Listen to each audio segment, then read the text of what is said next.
no ar o programa TV Uniceub. Hoje vamos falar de esporte, saúde e séries aterrorizantes.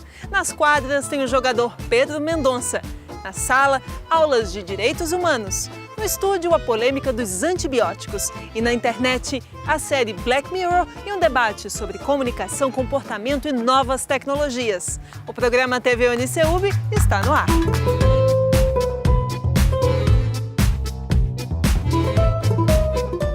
Pedro é de Brasília, tem 22 anos e é armador do time de basquete do Uniceub. A paixão pelo esporte começou dentro de casa, com seu pai, que também foi jogador na Europa. Conheça um pouco da história do atleta em entrevista ao estudante de jornalismo Weber Arruda. Confira.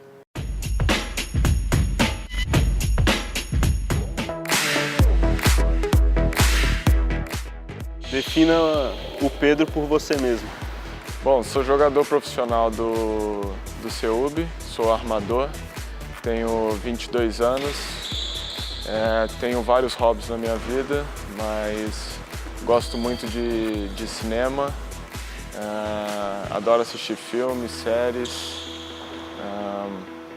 Eu sou um cara bem caseiro, que gosta sempre de estar junto com a minha família, rodeado dos meus amigos, ou fazendo um churrasco, comendo uma pizza, assistindo um basquete. Esse sou eu. Quando que você começou a jogar profissionalmente? Bom, eu tenho um espelho dentro de casa, que é meu pai. Ele foi jogador profissional, então sem pressão nenhuma, mas ele me apresentou o esporte e eu me apaixonei de primeira por ele. E estou aqui até hoje, né? Comecei com 14 anos. Tive algumas passagens até meus 16 anos na categoria de base de seleção brasileira. Já joguei Sul-Americana, Copa América e Mundial pelo Brasil. Com 17 anos fui para Franca fazer minha categoria de base, saí de Brasília. E aos 21 para 22 anos fiz meu retorno para Brasília. Sabemos que seu pai é seu grande incentivador. Ele também foi armador, jogou profissionalmente e obteve grande sucesso. Como é que é a sua relação com ele? Sim, meu pai é um grande incentivador para mim. Ele já jogou basquete profissionalmente na França, então ele teve uma carreira sólida, uma carreira boa, que você se orgulha tendo uma carreira desse tipo. Os treinos aqui são muito exaustivos e você precisa relaxar, isso é claro. E sabemos que você curte cinema. Qual foi o último filme que você assistiu? O que te chamou a atenção nele? Sim, sempre quando tenho um tempo de noite, depois dos treinos, eu procuro assistir um filme. Ontem mesmo eu assisti um filme chamado Até o Último Homem, que se passa na Segunda Guerra Mundial, uma história verídica de um homem que salvou 75 pessoas, 75 americanos na guerra. Então, filmaço, recomendo para todos, vale a pena ver. E como que você traz esse filme para dentro do basquete? Bom, eu não tinha feito nenhuma análise assim, mas só de lembrar, só a paixão, a garra que ele entrega ali para salvar o próximo é inspirador para qualquer um, sabe? Com certeza vou trazer isso para dentro de quadra, nos treinos, nos jogos, de sempre tentar ajudar o meu companheiro, sempre não jogar por mim, jogar por todos. Quais são suas perspectivas para o time? Vocês estão indo muito bem, hein? Nossa expectativa para essa reta de campeonato, faltam 9, 10 jogos, são muito boas. A gente está muito confiante, otimista e seguro do nosso trabalho. A gente trabalha duro todo dia, 2 períodos por dia. Então a gente está muito bem treinado e preparado para o restante do campeonato. Galera, convido vocês a vir aqui no ginásio da ACEB acompanhar a gente todos os jogos sem perder nenhum, que o apoio de vocês é muito importante para a gente fica muito mais seguro e muito mais confiante com vocês apoiando a gente. Para você que já é advogado ou interessado na área de direitos humanos, não perca essa. O Uniceub está lançando um curso de atualização nessa área de interesse. Em tempos de conflitos internacionais, crises de refugiados, questões de gênero e rebeliões em penitenciárias, a ampliação do debate e do conhecimento acerca desse tema pode ser extremamente útil. Saiba mais na entrevista com a professora Aline Albuquerque.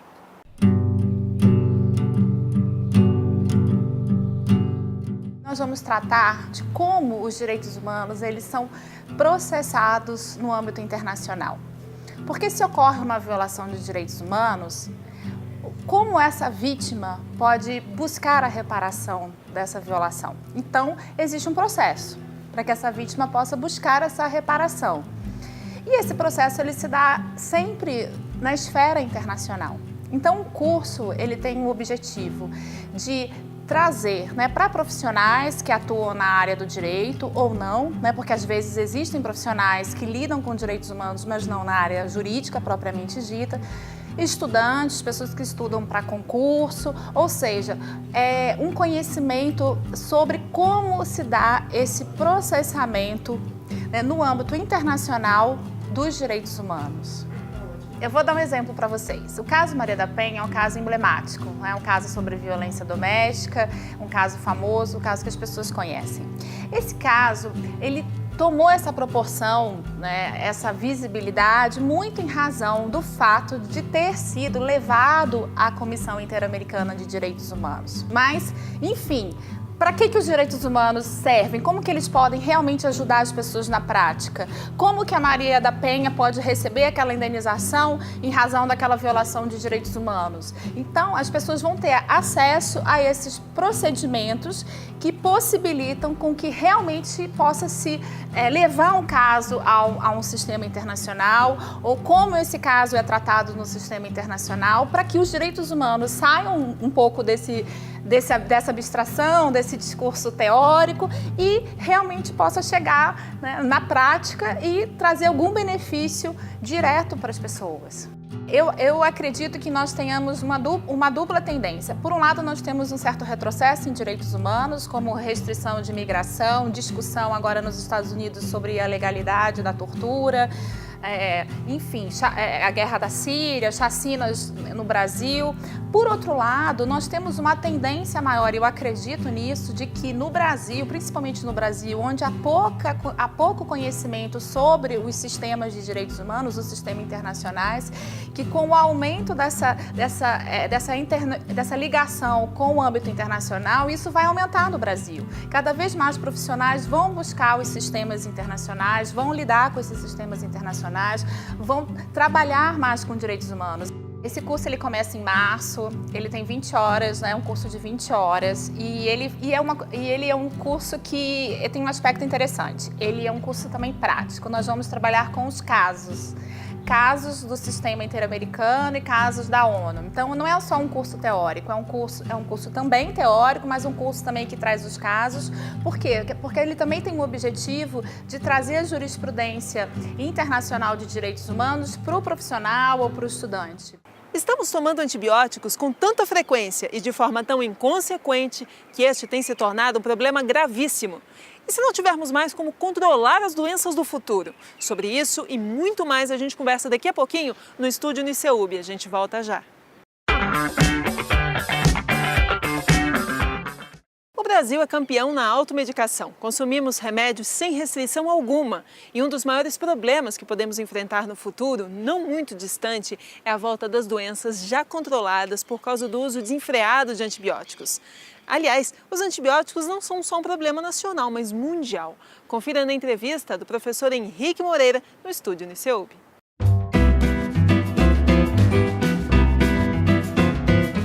Há algum tempo, a Organização Mundial da Saúde vem alertando para os riscos do uso indiscriminado de antibióticos em todo o mundo. No Brasil, esses riscos aumentam consideravelmente por conta da automedicação, um hábito muito comum da nossa população. E o alerta da OMS vai mais longe. Existe um risco real de voltarmos à situação do século XIX, quando não havia medicamentos capazes de combater determinadas doenças que levavam a um número absurdo de mortes. Para falar sobre este e outros riscos ligados ao consumo exagerado de antibióticos, convidamos o doutor em Ciências Farmacêuticas, Felipe Nunes Bonifácio, professor dos cursos de saúde do UniCeub. Felipe, muito obrigado por sua presença, é um prazer tê-lo aqui conosco. Obrigado, um prazer também. Felipe, parece incrível, né? Em pleno século XXI, a gente ainda tenha que se preocupar com doenças que pareciam estar controladas há mais de um século. Por que isso ocorre, Felipe? Ocorre não só, como você falou inicialmente, do uso indiscriminado da automedicação, mas de programas de controle de infecções ineficientes ou até mesmo inexistentes em ambientes hospitalares, por exemplo, uso indiscriminado na agricultura, uso indiscriminado na criação de animais. E realmente é um problema global, e como você falou no início, a OMS, esse é o quarto problema de saúde discutido pela Assembleia Geral das Nações Unidas em 2011, se eu não me engano. O primeiro foi o HIV, depois o Ebola, algumas doenças não transmissíveis, e agora é a resistência antimicrobiana. Ou seja, isso está no radar das autoridades internacionais. Sim. A automedicação, Felipe, é um problema de saúde pública no Brasil, né? Que riscos essa prática tão comum, né? Aquela coisa da pessoa que vai na farmácia, pede ao farmacêutico, não, eu não quero um remedinho. Que riscos isso traz para a saúde? Risco de automedicação, por exemplo, é muito difícil para a população que não entende de medicação associar medicamentos que são às vezes incompatíveis. O risco de interação medicamentosa é alto, o risco de intoxicação e até mesmo de morte. E no caso de antibiótico, o uso indiscriminado, a interrupção do tratamento antes do tempo previsto, antes do tempo prescrito pelo médico, ocasiona justamente a resistência de micro-organismos, aumenta a resistência de micro-organismos, tornando esses antibióticos ineficazes, justamente nessas doenças que a gente conseguia controlar antigamente. E aí fica todo mundo vulnerável. Todo mundo vulnerável e, como você falou, existe um cenário mais catastrófico que seria voltarmos a uma era pós-antibiótico, onde qualquer doença infecciosa causada por um vírus ou por uma bactéria poderia ser fatal. Um simples resfriado. Um conjuntivite, uma amidalite. Ou seja, doenças que hoje são consideradas simples voltariam a ter um efeito catastrófico. Felipe, outra questão polêmica, isso tem acontecido até, eu vi até recentemente nos Estados Unidos, uma tendência, né, da coisa da não vacinação, né? Até 2014, a OMS recomendava que as vacinas obrigatórias fossem sete tipos de vacinação. E depois disso, esse número dobrou, né? Que riscos esse novo procedimento traz? As pessoas que hoje reclamam contra a vacinação, elas têm razão? Minha opinião, não. Eu sou a favor da vacinação, tanto que você vê a quantidade de gente já salva. A gente tem muito dado que comprova o lado positivo do que estudos que comprovam o lado negativo. Eu, pelo menos, desconheço.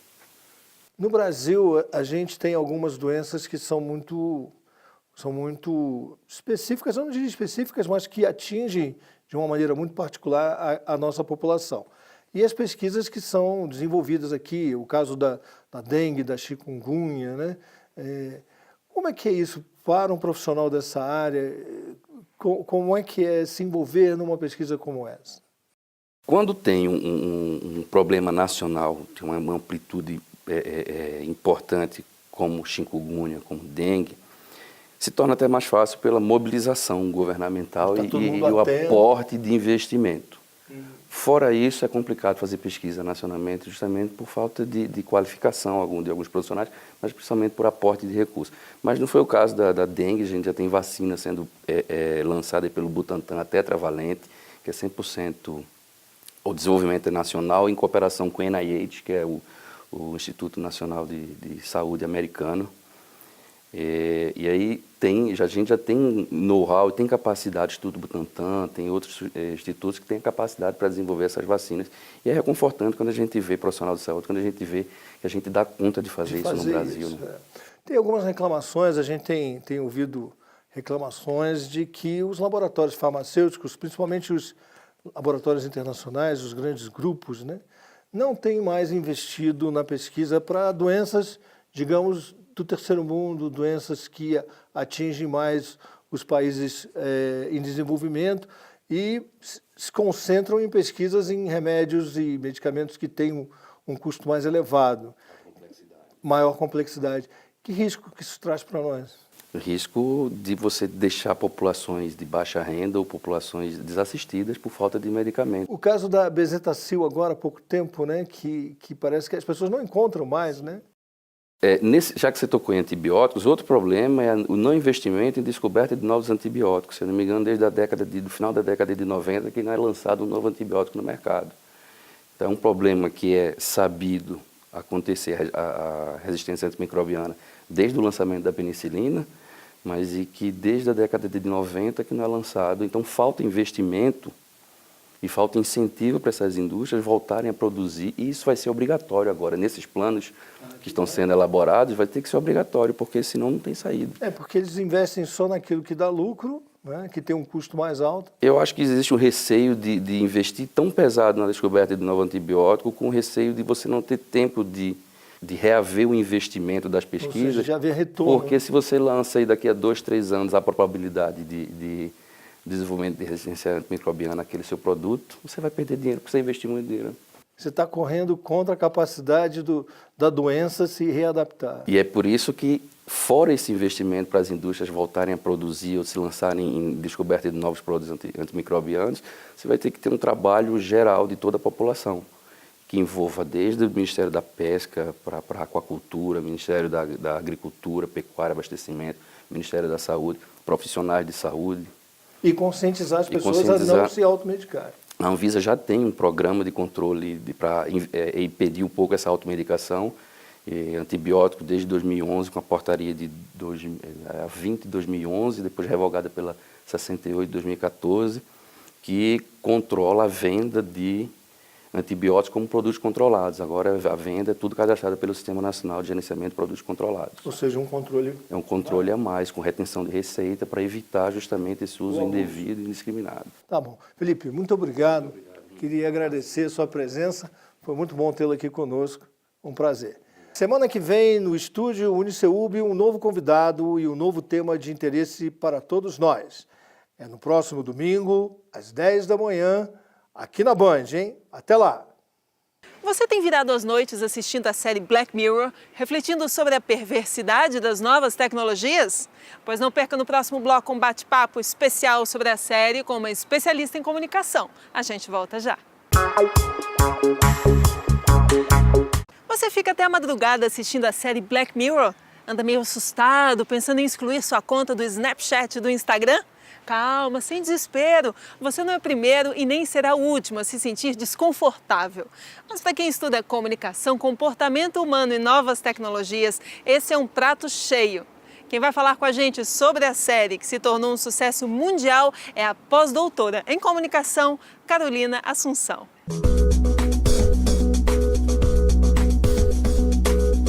Para quem não conhece, do que trata a série? Bom, Black Mirror, o título, ele é meio que autoexplicativo, né? Porque se a gente for pensar um espelho negro, que é a tradução desse título, na verdade é a tela, né? As telas para as quais a gente está exposto. Então, a tela do celular, a tela do computador, do tablet, que quando ela está desligada, é o único momento em que você vê o seu verdadeiro reflexo. Então, ela é uma série sobre a condição humana diante da tecnologia, da evolução tecnológica. Welcome to the darkness. Ficção científica e terror, até pouco tempo atrás, tinha a ver com monstros, alienígenas. De repente, agora a gente está conseguindo perceber diretores tratando disso de uma forma muito diferente e muito real. Né? O terror da mistura do humano com o tecnológico, de perder-se, de perder a alma na tecnologia, não é? Você acha que é exatamente esse o foco da série? Eu acho que tem a ver, sim, com isso e um pouco, na verdade, porque a tecnologia, a gente deu tanta autonomia para a tecnologia como se ela tivesse ganhado vida, quando na verdade não é a tecnologia, o problema não é a tecnologia, o problema somos nós. E hoje, né, tem uma teoria que se chama teoria ator-rede, estudada por vários autores, um deles muito conhecido é o Bruno Latour, e que aí ele fala, hoje, né, as relações sociais, elas não são apenas vividas pelos humanos, elas são vividas por humanos em relação com humanos, em relação com máquinas, em relação também com dispositivos. Tem um episódio, por exemplo, que fala sobre a relação com a morte e o luto. Tem uma moça que perde o marido e aí a saudade que ela sente do marido, ela vai tentar suprir por meio da tecnologia. Não vou falar como para não dar spoiler para o público, mas é isso, faz a gente pensar muito sobre isso, e o fato dessa tecnologia ter aparência de ter vida própria é que faz com que ela às vezes substitua o monstro, né, dos filmes de terror, ou as naves espaciais, né, são outras vidas que aparecem na história que é contada e que fazem com que a gente pense sobre a nossa própria vida. Gotcha.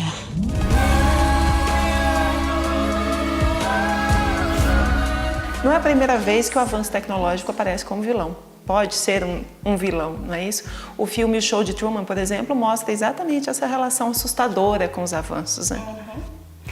Sim, tem muitos filmes, né, que vão tratar dessas relações, e até se a gente for mais antigo, né, o filme mais antigo ainda, nos anos 80, Blade Runner, né, O Caçador de Androides, que vai tratar disso também. E um filme que eu acho que tem muita semelhança com Black Mirror, que é o Ela, do Spike Jonze, que é o quê? Um cara solitário que começa a se relacionar com o sistema operacional e faz com que a gente reflita justamente sobre isso, né? Assim, por que é tão assustador que a gente tenha passado o controle para algo que a gente criou e controla? O produtor e o roteirista, né? O Charlie Brooker, ele vai falar em algumas entrevistas que ele não é contra a tecnologia é fantástica, mas é como tudo que a gente e tudo que a gente cria e faz, e a maneira como a gente age. O que eu vou fazer com isso? Você é professora da área de comunicação e você me contou que sugere aos alunos que assistam a série inteira de cabo a rabo. O que os alunos de comunicação, especialmente eles, têm a aprender com essa série? Eu acho que a série, ela dá uma visão pra gente que ela é sistêmica, né? Então ela mostra pontos diferentes, né, das relações humanas, e as relações humanas são feitas em grande parte de comunicação, né? Do que essa tecnologia, a mobilidade, a conectividade, as múltiplas telas, que a gente está aqui circular de telas, a gente anda o tempo inteiro circular de telas, a gente está o tempo inteiro segurando tela, né? Até na chamada da série ele fala, celular é a primeira coisa que você pega ao acordar, a última coisa que você deixa ao dormir. A gente está com esse tipo de relação. Então, o profissional de comunicação, ele precisa ter consciência das implicações disso, para ele poder produzir um conteúdo de relevância social. Em nível de responsabilidade, de ética? De tudo, e principalmente responsabilidade ética, porque a gente trabalha agora, por exemplo, o conceito de influenciadores digitais, que está, né, na moda, enfim, é até um nicho, né, assim, profissional, mas o que implica isso, né? O fato de você, às vezes, não conhecer quem é aquela pessoa, o que ela, né, tem a oferecer, mas o fato de ela ter muitas curtidas, muitos compartilhamentos, isso torna aquela pessoa uma formadora de opinião. Então essa pessoa precisa saber da responsabilidade que é, né, ela construir discursos, ela propor imagens, ela construir um símbolo da vida dela, né, as representações da vida dela que vão causar tanto impacto sobre aqueles seguidores e seguidoras. Dos episódios, qual deles te marca mais, assim, tem uma história que te chama mais atenção? É um episódio em que a pessoa vale mais de acordo com a nota que ela tem no ranking virtual adquirido pela pontuação que ela faz em redes sociais. Então eu acho que esse é um episódio que, assim, é claro que Black Mirror não é uma série de premonições, ela é uma série mais de possibilidades e até de distorções, porque é por meio da distorção que você às vezes aproxima da realidade, mas essa específica, né, ela é meio que uma sátira do que a gente já está vivendo agora, que é isso, você vale quanto você engaja, você vale quantas curtidas você recebe. O lema que muita gente que estuda a internet fala, né? Antes era penso, logo existo, agora é compartilho, logo existo. E no compartilhar, você está compartilhando uma construção. Que construção é essa que você está mostrando para as pessoas, né? E aí como é que você vai manter a sua coerência e falar, não, isso aqui que eu estou mostrando que eu sou é de fato o que eu sou. Eu brinco, essa é beautiful life, beautiful people, né? Vida linda, pessoas lindas, né? Como se a vida fosse só isso, mas aí é justamente isso que vai provocando a angústia, porque se você não pode mostrar o resto que é a vida, né? Você tem que, de repente, se prender àquele papel que o seu avatar está mostrando ali para as pessoas que é o que você está compartilhando da sua existência, isso tem um preço.